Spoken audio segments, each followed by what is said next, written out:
जय श्री राम, जय श्री हनुमान जी महाराज की। कैसे हैं आप सब? मुझे पूरी आशा है कि आप सब स्वस्थ होंगे, मस्त होंगे, श्री हनुमान जी महाराज की पूजा करते होंगे। भगवान श्री हनुमान जी महाराज का आशीर्वाद, मेरे राम की कृपा आप सभी भक्तों पर बनी होगी। जब हम भगवान की पूजा पाठ करते हैं और हमारे जीवन में बहुत सारे दुख आते हैं, संकट आते हैं, परेशानियां आती हैं, तो हम सभी यही सोचते हैं कि आज हम इतनी पूजा पाठ कर रहे हैं, भगवान को इतना याद करते हैं, उनको स्मरण करते हैं, फिर भी हमारे जीवन में इतना दुख क्यों, इतनी परेशानी क्यों है। और कुछ लोगों के साथ ऐसा होता है कि लोग पूजा पाठ भी नहीं करते, कई तरह के नशे करते हैं, है ना, मांस मदिरा आदि इन चीज़ों का भी सेवन करते हैं, उसके बाद भी वो खुश रहते हैं, है ना। पूजा पाठ तो उनके जीवन में होता नहीं है, करते भी हैं तो थोड़ा बहुत करते हैं, लेकिन उनको सफलता बहुत जल्दी मिल जाती है। हम बहुत प्रयास कर रहे हैं और हमें सफलता नहीं मिल रही है, लेकिन सामने वाला, उसका प्रयास भी ज़्यादा नहीं है, उसकी लगन भी ज़्यादा नहीं थी इस चीज़ में, फिर भी उसको किसी काम में सफलता मिल जाती है, तो हमको यही लगता है कि ये व्यक्ति इतना पापी है और इतना पूजा पाठ करता है, दुष्ट प्रवृत्ति का, उसके बाद भी इसके जीवन में देखो खुशहाली है, शांति है। तो ऐसा क्यों है?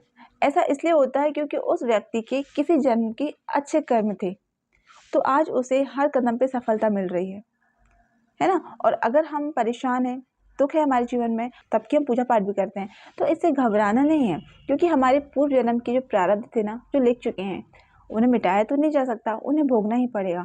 बस ये है कि पूजा पाठ करने से उसे उस चीज़ को हम कम कर सकते हैं। जैसे प्रारब्ध में लिख गया कि हमारा पैर टूटना है ना, पैर तो टूटेगा ही, लेकिन अगर आज हम पूजा पाठ कर रहे हैं, भगवान का नाम जाप कर रहे हैं, तो हो सकता है पैर न टूटे, आप सिर्फ गिर जाएं, है ना, दर्द थोड़ा बहुत होगा, लेकिन गिरोगे जरूर। ऐसा होता है, प्रारब्ध ऐसा होता है। किसी का बहुत ही बड़ा प्रश्न था, 2 वीडियो में उन्होंने कमेंट किए थे, तो आपको बताती हूँ। किसी भाई का कमेंट था, सुमित करके उनका नाम है, कि मैंने बहुत से लोगों को देखा है जो बुरे काम कर रहे हैं, लोगों को धोखा दे रहे हैं, ठग रहे हैं, मांस मदिरा खा पी रहे हैं, ब्रह्मचर्य से नहीं रहते, लेकिन बहुत बुद्धिमान, ताकतवर, पैसे कमाने वाले, सरकारी नौकरी, शादीशुदा भी हैं और हर प्रकार की सुख सुविधा भी है। ठीक है, तो मैं ये मानती हूँ कि ऐसा होता है। ठीक है, ऐसे लोग हैं जो बुरे लोग हैं, धोखा भी दे रहे हैं, लोगों को ठग रहे हैं, धोखा दे के पैसा कमा रहे हैं, उनका पैसा बेईमानी का है, साथ में मांस मदिरा का भी सेवन कर रहे हैं, ये चीज़ भी खा पी रहे हैं, ब्रह्मचर्य से भी नहीं रहते। और कुछ लोग तो मैंने ऐसे भी देखे हैं कि घर में एक बीबी है, लेकिन बाहर भी उनका दूसरे के साथ रिलेशन है, तो ये चीज़ भी बहुत गलत है। उसके बाद ही वो बुद्धिमान, ताकतवर, पैसे वाली, सरकारी नौकरी, शादीशुदा, हर प्रकार की सुख सुविधा है। तो देखिए, मैं आपसे ये कहना चाहूँगी कि अगर आज वो व्यक्ति सुखी है, उसके जीवन में हर तरह की सुख सुविधा है, तो ये हर वक्त लाइफ टाइम तक रहने वाली है, लॉन्ग टाइम तक चलेगी नहीं। आज भगवान ने उसको ये सुख सुविधा दी है, हर तरह से संपन्न रखा है, तो उसके किसी जन्म के पुण्य थे जो आज उसे सारी सुख सुविधाएं मिल रही हैं। और यदि आज आप परेशान हैं, पूजा पाठ करने के बाद भी परेशान हैं, तो आपके ये प्रारब्ध है, लेकिन ये प्रारब्ध पूरी जिंदगी नहीं चलेंगे, कुछ समय के बाद ये कट जाएंगे और सुख के दिन आएंगे, आपको भी हर कदम पे सफलता मिलेगी। और हमें करना क्या है कि जो लोग धोखा दे रहे हैं उन्हें देने दीजिए। देखिए, अगर कोई धोखा दे रहा है, ठगी कर रहा है, बेईमानी कर रहा है ना, ब्रह्मचर्य का पालन नहीं करता, तो हमें ऐसे लोगों से मतलब नहीं होना चाहिए, क्योंकि उसका जो ये आज का सुख है ना, ये पूरी ज़िंदगी नहीं चलेगा, आगे चल के ख़त्म होगा। और जो आज वो ये पाप कर रहा है ना, ये उसके प्रारब्ध बन रहे हैं और आगे चल के उसे भोगना पड़ेगा। ठीक है, तो ऐसे लोग अगर आपके आसपास हैं, आपके साथ में हैं, या फिर आपके दोस्त हैं, तो मैं तो आपसे ये कहूँगी कि ऐसे लोगों की सबसे पहले तो आप संगत ही ना करें, पहले आप उन्हें सुधारने की कोशिश करें। वैसे तो ऐसे लोग नहीं सुधरते, मैंने देख लिया, जो लोग नशे करते हैं ना, उन्हें सुधारना बहुत ही मुश्किल है। नशे करने वाले लोग ना कभी नहीं सुधरते, चाहे कुछ भी कर लो। 100 में से 5 लोग ही ऐसे होंगे जो नशा करते हैं और छोड़ दिया उन्होंने, बाकी 95% लोग तो नहीं सुधरते। लेकिन हाँ, श्री गुरुदेव भगवान की श्री वाणी को सुन के काफ़ी लोगों में परिवर्तन आ रहा है, ये चीज़ तो मैं मानती हूँ। लेकिन जिन्हें मैं जानती हूँ, जिन्हें मैं देख रही हूँ, उनके लिए तो मैं यही कहूँगी कि ऐसे लोग नहीं सुधर सकते। तो भाई देखिए, जो लोग बुरे काम कर रहे हैं, लोगों को धोखा दे रहे हैं, बुरी चीज़ें कर रहे हैं, बुरी चीज़ों का सेवन करते हैं, बुरी लत है उनमें, तो रहने दीजिए। ठीक है, बस आप ये एक बात जान लीजिए कि उनके ये किसी जन्म के अच्छे कर्म थे, जिनका फल आज उन्हें मिल रहा है। अगर आज आप दुखी हैं, तो आप समझ जाइए कि आपके किसी जन्म के प्रारब्ध हैं, ठीक है, जो अभी आपको काटने पड़ रहे हैं। अगर आप पूजा पाठ कर रहे हैं, भगवान का नाम जाप कर रहे हैं, तो ये बहुत ही जल्दी नष्ट हो जाएंगे और आगे चल के सुख भी आएगा। ठीक है, सुख की घड़ी भी आएगी। इसके साथ ही फिर लिखते हैं कि दुष्ट पापी लोग अच्छे इंसान की ज़िंदगी बर्बाद कर देते हैं और खुद मौज मस्ती करते हैं, भगवान की झूठी कसम खाकर लोगों को धोखा देते हैं, पैसे हड़पते हैं, परेशान करते हैं, ब्लैकमेल करते हैं और खुद राजाओं वाली ज़िंदगी जीते हैं। तो जैसा कि मैंने अभी कहा कि उनके ये किसी जन्म के अच्छे कर्म थे, पुण्य थे, जो उन्हें आज ये चीज़ें मिल रही हैं। ठीक है, अच्छे इंसानों की ज़िंदगी बर्बाद कर देते हैं। अब आप ये सोचिए कि दुष्ट पापी लोग अच्छे इंसानों की ज़िंदगी बर्बाद करते हैं, तो क्या इन दुष्टों को सज़ा नहीं मिलेगी? बताइए, इनके ये प्रारब्ध नहीं लेके जा रहे हैं? मिलेगी, ज़रूर मिलेगी। और झूठी कसम खाकर, भगवान की कसम खाकर, हाँ, मैं एक बात कहना चाहूँगी, एक कसम ना कभी भी नहीं खानी चाहिए। हम सभी को ना कसम कभी भी नहीं खानी चाहिए। होता क्या है, हम बात-बात पे कसम खा लेते हैं। हम अपने भगवान की कसम खा लेते हैं, माता-पिता की कसम खा लेते हैं। कसम नहीं खाना चाहिए, इससे हमारे पुण्य नष्ट हो जाते हैं। अगर कसम खाई है तो फिर उसे निभाओ भी। और ये बहुत मुश्किल है कि आज हमने कसम खा ली और उस कसम को हम पूरी ज़िंदगी चलाएँ, है ना? तो कसम नहीं खानी चाहिए, क्योंकि इससे हमारे पुण्य नष्ट होते हैं। कसम झूठी खाने से या फिर कसम नहीं निभाने से हमारे पुण्य नष्ट होते हैं। झूठी कसम खाकर लोग धोखा देते हैं, पैसे हड़पते हैं, परेशान करते हैं, ब्लैकमेल करते हैं और खुद राजाओं वाली ज़िंदगी जीते हैं। तो इसमें परेशान होने की कोई बात नहीं है। आज वो सुखी है ना, उनको रहने दीजिए। उनके प्रारब्ध लिखे जा रहे हैं और कुछ दिनों के बाद उनके प्रारब्ध जब उनको भुगतने पड़ेंगे ना, जब आप देखिएगा, उस समय आप सुख की ज़िंदगी जिएँगे और वो लोग परेशान होंगे। इसके अलावा मेरी एक बहन कहती हैं कि दीदी, जब हम हनुमान जी महाराज की पूजा पाठ करते हैं तो क्या हमें रोज़ हेयर वॉश करने हैं? रोज़ हमें हेयर वॉश करने हैं? तो नहीं, ठीक है? ऐसा बिल्कुल भी ज़रूरी नहीं है कि हम हनुमान जी महाराज की पूजा कर रहे हैं तो हमें रोज़ अपने बालों को धोना है, ठीक है? पहले मुझे भी ऐसा लगता था कि हनुमान जी महाराज की पूजा कर रही हूँ तो बाल तो रोज़ धोने पड़ेंगे, लेकिन ऐसा नहीं होता।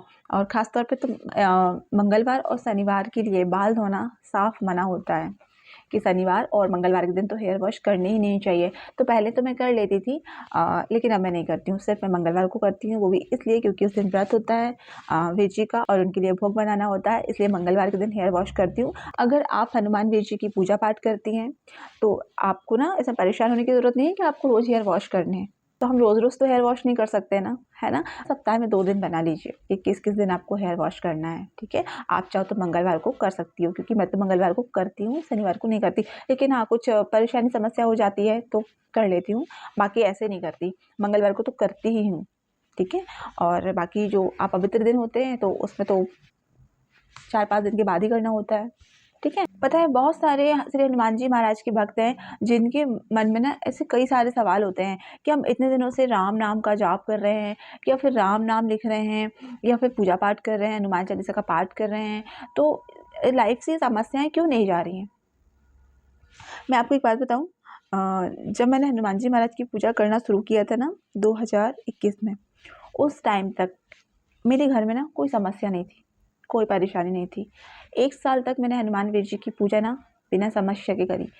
कोई समस्या नहीं होती थी, बढ़िया सुबह उठती थी, नहाती थी और सीधे हनुमान जी महाराज के मंदिर जाती थी, पूजा पाठ करती थी, घर की पूजा करती थी, आके चाय पीती थी। बहुत मतलब अच्छा दिन चल रहा था, कोई समस्या नहीं थी। इसके बाद ना मतलब घर में इतनी समस्याएँ आ गई, इतनी समस्याएँ आ गई कि मैं यहाँ बता नहीं पाऊँगी। ऐसा वक़्त आ गया मेरे जीवन में, इतनी समस्या आ गई, इतनी परेशानियाँ हो गई कि दोनों टाइम तो ठीक है, एक टाइम पूजा करना मुश्किल हो गया कि भगवान की पूजा करने के लिए वक़्त नहीं मिलता। इतनी ज़्यादा परेशानी हो गई कि मतलब मैं ये सोचती थी, मतलब मेरे दिमाग में ये चीज़ चलती थी कि ऐसा कौन-सा अपराध बन गया? ऐसा क्या हो गया? ऐसी कौन-सी गलती हो गई कि प्रभु ने ये सज़ा दे दी कि इतना भी नहीं है कि पूजा पाठ कर पाऊँ भगवान की। अब ऐसा नहीं है कि समस्याएँ हैं नहीं, समस्याएँ हैं। हर चीज़ तो यहाँ पे नहीं बता सकते हैं, लेकिन कोई बात नहीं, हनुमान जी महाराज ने बहुत हिम्मत दे के रखी है, सबको बहुत सँभाल के रखा है, समस्याएँ आज भी हैं। कोई नहीं, दुःख तकलीफ़ तो सभी के जीवन में आते हैं।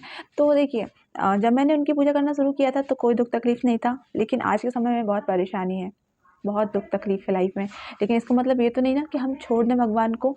हो सकता है किसी जन्म के या हमारे कर्म हो, बुरे कर्म जो प्रारब्ध बने थे और आज ये दिन देखने पड़ रहे हैं, है ना? लेकिन ऐसी स्थिति में भगवान को नहीं छोड़ा जाता, नहीं छोड़ सकते हम भगवान को।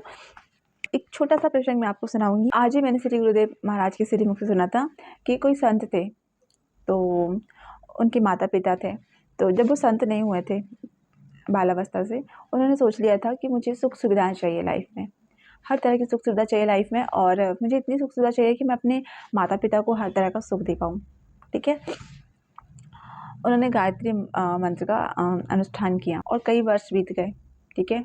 वो तपस्या करते रहे, लेकिन उन्हें ना कभी उनकी भक्ति का फल नहीं मिला, ना कभी माता उनके सामने आई। कई वर्ष बीत गए उन्हें तपस्या करते, लेकिन उन्हें उनकी साधना का फल नहीं मिला और उनके माता पिता भी गुजर गए।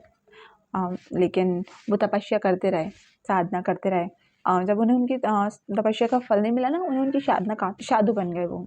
जैसे वो साधु बने तो माता गायत्री प्रकट हो गई और बोली कि मैं तुम्हारी भक्ति से बहुत प्रसन्न हूँ, मांगो क्या चाहिए। तो उन्होंने कहा कि माता, मैंने पूरी ज़िंदगी आपकी आराधना की, लेकिन आप कोई प्रसन्न नहीं हुई, ना ही आपने कभी दर्शन दिए, और अब मैं आपसे क्या मांगूँ? अब तो मैं खुद संत बन गया हूँ और अब मैं क्या सुख सुविधाओं का लाभ ले पाऊँगा, और जिन्हें मैं सुख सुविधा देना चाहता था वो तो है ही नहीं, वो तो पधार गए हैं। तो माता गायत्री ने बोला कि तुम जो चाहो वो मांग सकते हो। तो संत बोले, माता वो सब तो ठीक है, आप मुझे ये बताइए कि मैंने इतने वर्षों तक आपकी तपस्या की, साधना की, आपने मुझे दर्शन नहीं दिए, क्यों? और आज जब मैं इस योग नहीं हूँ कि मैं इन चीज़ों का लाभ ले सकूँ, तो आपने मुझे दर्शन दे दिए। तो माता बोली, ये तुम्हारी कई जन्मों के कर्म थे, बुरे कर्म जो तुम्हें काटने थे, तो 23 तो कट गए थे, एक बाकी बचा था। 24 थे तो एक तो 23 कट गए थे, एक बाकी बचा था, जो जैसे तुमने ये साधु का रूप रखा, तुमने वैराग्य लिया, तो वो कट गया। ठीक है, तो तुम्हारे सारे पाप जो है ना नष्ट हो चुके हैं, तो तुम जो चाहो वो मांग सकते हो। पता है, जब इंसान के बुरे प्रारब्ध जो होते हैं वो नष्ट हो जाते हैं ना, उसके बाद वो मेहनत करे ना करे, उसे जीवन में ना हर तरह की सुख सुविधा मिलती है, हर तरह का जीवन में लाभ मिलता है, जो वो चाहता है वो मिल सकता है।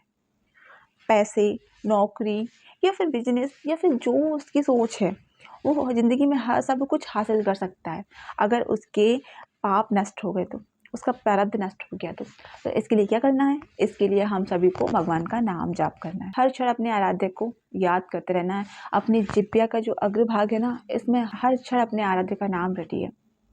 ठीक है, अपनी जिह्वा से हर क्षण राम राम राम राम राम राम राम राम हंसते रहिए। हाँ, माना कि ये आसान नहीं है, कठिन है, बहुत कठिन है, लेकिन ऐसा तो है नहीं ना ये अगर हम कोशिश करेंगे तो ये हमसे हो ना, है ना। जब हम भगवान का नाम जाप करेंगे ना, तो हमारा मन यहाँ वहाँ भागेगा, भागता है, भागने दीजिए, खींच के आप उसे लेके आइए और भगवान के नाम में लगाइए। ठीक है, कब तक भागेगा, कितने दिन भागेगा, एक ना एक दिन तो पकड़ में आएगा ना। इसलिए कोशिश करते रहिए, कोशिश करने वालों की हार नहीं होती। भगवान का नाम जाप कीजिए, भगवान के नाम जाप करने से हर तरह की उलझनें, मुसीबतें, दुख, संकट दूर होंगे। बाकी तो हमारे हनुमान वीर जी हैं ही संकट का निवारण करने वाले। संकट काटे मिटे सब पीरा, जो सुमिरे हनुमत बलबीरा।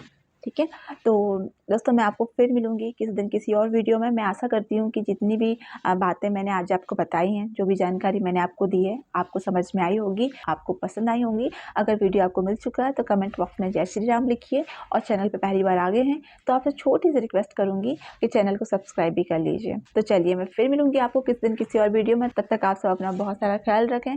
श्री हनुमान जी महाराज की भक्ति करते रहें, मेरे राम की भक्ति करते रहें। देखिएगा हनुमान जी महाराज श्री राम आप सभी पे अपनी कृपा बरसाएंगे। जय श्री राम, जय श्री हनुमान जी महाराज की।